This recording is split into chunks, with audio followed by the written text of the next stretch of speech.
सो Pakistan versus Bangladesh का पहला test शुरू हो चुका है और पहला दिन भी ख़त्म हो चुका है। और जिस तरह से हम कल बात कर रहे थे, जब स्क्वाड्स को देख रहे थे और इसका प्रीव्यू कर रहे थे, तो वहाँ पे हमने काफ़ी चीज़ें ऐसी डिस्कस की थी जो कि आई थिंक आज हमने देख भी ली हैं और आने वाले टाइम में भी कुछ आप देखेंगे। खैर, पाकिस्तान टॉस जीत गया था, फील्डिंग का फैसला किया पाकिस्तान ने। बांग्लादेश ने पहले बैटिंग की, 2 आउट जल्दी कर लिए पाकिस्तान ने। पहली विकेट 18 पे गिरी, दूसरी 31 पे गिरी, लेकिन उसके बाद तीसरी विकेट 221 पे गिरी, फिर 276 पे चौथी गिरी। अब पाकिस्तान की जो प्लेइंग 11 थी, हम पहले बता चुके थे कि बाबर आजम नहीं खेलेंगे। अभी मैं देख रहा था इंजरी माइनर सी है, उम्मीद कर रहे हैं माइनर सी ही हो। और क्योंकि आप अब यहाँ पे देखें तो 301 रन्स बांग्लादेश ने बना दिए 85 ओवर्स में पहले दिन। 4 आउट है उनके, और उनको कोई इतनी ज़्यादा मुश्किल नहीं हुई हमारे बॉलर्स के खिलाफ, जो कि मैं बात कर रहा था, क्योंकि हमारे पास टेस्ट मैचेस के बॉलर्स ही नहीं है इस प्लेइंग 11 में या इस स्क्वाड में। आप अगर बात करें तो हमारे पास नहीं है। उसकी बात करते हैं क्यों। अच्छा जी, पहले मैं आपको बांग्लादेश का थोड़ा सा बता देता हूँ। महमूदुल हसन जॉय जो हैं वो 8 रन बना के आउट हुए। शाहीन शाह अफरीदी ने इनको आउट किया। शादमान इस्लाम ने 13 रन बनाए 30 बॉलों में। हसन अली ने इनको पहली बॉल पे आउट किया था। मोमिनुल हक ने 91 रन बनाए 200 बॉलों में। सो उनको कोई ना इतना को मसला नहीं था। जिस तरह की इनिंग ये खेली गई है ना, कोई मसला नहीं उनको हो रहा था। हमारे फास्ट बॉलर्स को इतना तंग नहीं कर रहे थे। इसका इस चीज़ से अंदाज़ा लगाएं कि उनकी कोई प्लानिंग नज़र आ रही है बांग्लादेश की, जो पहले भी हमें नज़र आई। पिछली 2-3 सीरीज जो हुई है पाकिस्तान की, टेस्ट सीरीज भी और बाकी भी, वहाँ पे भी उनकी प्लानिंग हमें नज़र आई थी। जिस तरह वो हमें 2 मैचेस हरा के गए थे, और फिर यहाँ पे जब हम आए थे तब भी उन्होंने हराया था हमें। बराबर की थी आई थिंक उस वक्त सीरीज हमने। खैर, मोमिनुल हक ने 91 रन बनाए 91 200 बॉलों में, 10 चौके लगाए। नजमुल हसन शांतू ने 101 रन बनाए 130 बॉलों में। 100 उन्होंने किए 129 बॉलों में, तकरीबन 80 का स्ट्राइक रेट है। 2 छक्के लगाए, 12 चौके लगाए। ये जो प्रीमियम आपके फास्ट बॉलर्स हैं ना, ये उनको पड़े हैं बेसिकली। 48 रन बना के इस वक्त मुशफिकुर रहीम खड़े हुए हैं नॉट आउट 104 बॉलों पे, और उनके साथ लीजन दास अभी खड़े हुए हैं। और अभी कल कुछ नहीं पता क्या करेंगे ये। पाकिस्तान की बॉलिंग की अगर बात करें यहाँ पे, तो शाहीन शाह अफरीदी ने 19 ओवरों में 5 विकेट की हैं, 67 रन, 1 आउट की है, 3.5 की इकॉनमी है। मोहम्मद अब्बास ने 22 ओवरों में 7 मेडन की हैं, 51 रन दिए हैं, 1 विकेट है। हसन अली ने 18 ओवरों में 3 मेडन की हैं, 54 रन दिए हैं, 1 आउट की है। सलमान आगा ने 6 ओवरों में 25 रन दिए, कोई आउट नहीं किया। नुमान अली ने 20 ओवरों में 80 रन दिए हैं और 1 आउट किया। अच्छा, यहाँ पे ना टेस्ट मैचेस में ना, अगर आपने टेस्ट मैच देखा हो ना, फिर आपको पता चलता है, क्योंकि इकोनॉमी तो वैसे ही हमें आदत पड़ गई है ना वाइट बॉल देखने की।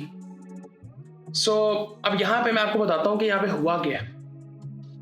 शाहीन अफरीदी की आप बॉलिंग देखें, वो बॉलिंग कर क्या रहा था। ऐसे जैसे उसके अंदर ताकत ही नहीं है। जब ये बांग्लादेश बॉलिंग करने आएगा ना, उस वक्त उनकी बॉलिंग देखिएगा, सिर्फ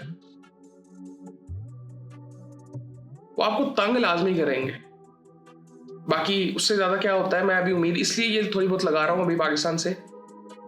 मैं ये नहीं कहता पाकिस्तान की टीम अच्छी नहीं है, इस वक्त पाकिस्तान के पास बाबर आजम भी नहीं है, क्योंकि हमने बॉलिंग तो अच्छी करनी ही नहीं। ये टेस्ट मैचेस के बॉलर्स ही नहीं है आपके पास। शाहीन अफरीदी की ना इस वक्त T20 में जगह बन रही है, ना वनडे में बन रही है, ना टेस्ट मैचेस में बन रही है, लेकिन उनको बाहर निकाला नहीं जा सकता। अब्बास की आप बात करें, उसकी पीक तो हमने गुजार दी है, लेकिन फिर भी आप अगर उसको आज देखेंगे, एटलीस्ट उसकी कुछ ऐसी बॉल्स होती हैं जो कि तंग करती हैं बैट्समैन को। उसकी वजह यह है कि वो उसके पास एक्सपीरियंस है टेस्ट मैचेस का। वो खेलता है 4 डे मैचेस, दुनिया भर में काउंटीज खेलता है, जाके लंबी क्रिकेट खेलता है जाके। इस वजह से वो इतना कामयाब है।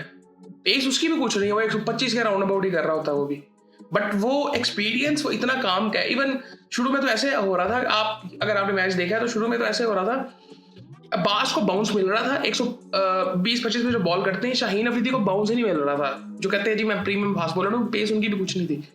आई थिंक 132, 33, 34 यही थी पेस मैक्सिमम। ये मैक्सिमम एवरेज नहीं थी, ये मैक्सिमम थी। सो ये बॉलिंग कर रहे थे। हसन अली बेहतर बॉलिंग है, अच्छा बॉलर है ये। अच्छा, मुझे ये जो एक सारी ये कैटेगरी आई थी ना, ये एक लॉट आई थी हमारे पास 2017 के बाद, उनमें कुछ थोड़ी सी इंप्रूवमेंट हल्की फुल्की जो नजर आई है ना, वो इसमें आई है। शाहीन अफरीदी का भी पीक हमने देख लिया था, उसके बाद कुछ नहीं नजर आया। अच्छा, यहाँ पे मैं एक बात यहाँ पे कर दूं, आजकल बड़ी बातें हो रही हैं दोबारा बाबर आजम की कप्तानी की। मैं आपको ना एक चीज बताता हूँ, ये हमारे यहाँ पे ना कप्तानी बहुत डिस्कस होता है। बाबर आजम ये पेशावर ज़ल्मी से ट्रॉफी जीता है, क्यों जीता है ट्रॉफी? कैसे जीत गया ट्रॉफी? क्या उसने ऐसा कर लिया? ये टीम की एफर्ट थी। ये जो क्रिकेट है वो टीम एफर्ट से खेला जाता है, ये टीम गेम है ना। उसकी कप्तानी में जहां जहां पे भी हम गए हम सिर्फ उसको ब्लेम करते हैं, वो बाकी टीम को नहीं करते। उस बाकी टीम में ये शादाब, ये फहीम, शाहीन, ये सारे थे, हसन अली, ये सारे उस स्लॉट में थे। इनको नहीं हम ब्लेम करते, क्योंकि शाहीन के पास 3 ट्रॉफीज है वहां की, लाहौर कलंदर्स की, और उस बेस पे उसको हमने वनडे का कप्तान बनाया हुआ है।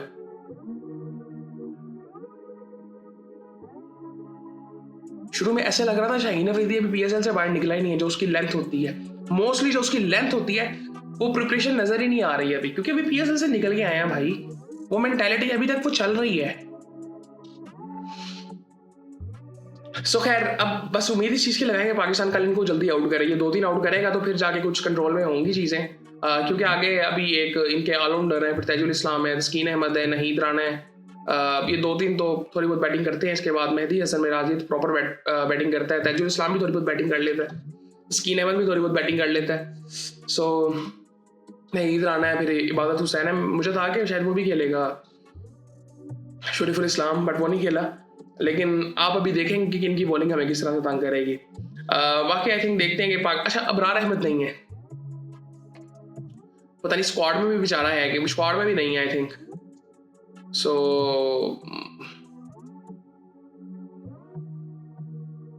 अबरार अहमद स्क्वाड में नहीं है, ये हैरानगी की बात आपको नजर नहीं आती? अबरार अहमद नहीं है, मीर हमजा नहीं है, कामरान गुलाम नहीं है, ये किस बेस पे बाहर है टीम से?